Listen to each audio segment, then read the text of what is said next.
अब क्या बताते हैं कि जिस प्रकार नेवला, न्योल, एक नेवला होता है छोटा सा जानवर, करेलिए जैसा, उससे थोड़ा तगड़ा होता है, चूहे से बड़ा। एक कहते हैं न्योल, एक सर्प के साथ युद्ध करता है। सर्प कितना बड़ा होता है, 5-5, 6-6 फुट का लंबा और तगड़ा मोटा। और न्योल एक बहुत ही छोटा सा जानवर होता है, चूहे जैसा।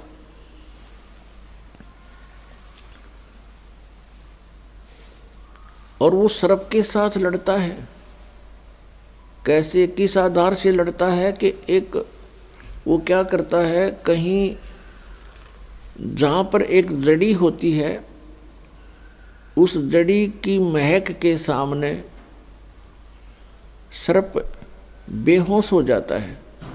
उसको चक्कर आने शुरू हो जाते हैं। उस जड़ी के आसपास यदि सर्प चला जाता है, और इसका फायदा उठाता है नेवला। क्या करता है नेवला, जड़ी के पास जाता है, उसको अपनी श्वासों से सूंघ कर अंदर भर लेता है और सर्प के सामने आकर उसको श्वास छोड़ देता है। और सर्प लड़ने को तैयार होता है तो उसके मुंह के सामने श्वास छोड़ देता है, उसको चक्कर आने शुरू होते हैं और सर्प भाग जाता है। तो यहाँ बताते हैं कि यहाँ समझो कि ये काल तो सर्प है, अजगर, और जीव नेवला है। और जिस नेवले को यह जड़ी प्राप्त होगी सतनाम के श्वास के सिमरण की, उसके सामने फिर वो सर्प रूपी अजगर अर्थात काल भाग जाता है। जैसे फनपति मंत्र सुन, फनपति सर्प ने ऐसे फन फैला रखा हो, और कहते हैं सपेरा एक मंत्र बोल देता है तो सर्प ऐसे किए हुए फैलाए हुए फन को सकोड़ लेता है, इकट्ठा करके भाग लेता है, एक तरफ मुंह मोड़ लेता है। परमात्मा ने वो मंत्र सतनाम 2 अक्षर का इतना शक्तिशाली और यूजफुल बताया है। जैसे फनपति मंत्र सुन रखे फन सकोड़े, ऐसे बीरा मेरे नाम से, सतनाम से काल लेवे मुंह मोड़े। यहाँ उसी का प्रमाण दे रहे हैं। न्योल नाद सुभान गति, लड़े भुजंग हमेश, जड़ी जान जगदीश है, व्यस नहीं व्याप शेष। न्योल नाद सुभान गति और लड़े भुजंग हमेश।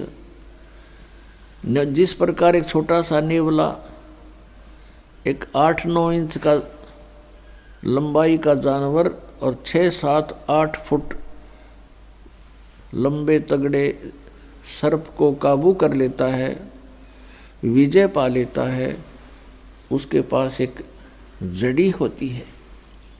उस जड़ी को, उस औषधि को सूंघ कर आता है, पौधा होता है एक, उसको सूंघ कर आता है और सर्प के मुंह के सामने श्वास छोड़ देता है। सर्प विवश हो जाता है, चक्कर आने शुरू हो जाते हैं, वो चल पड़ता है, पराजित हो जाता है।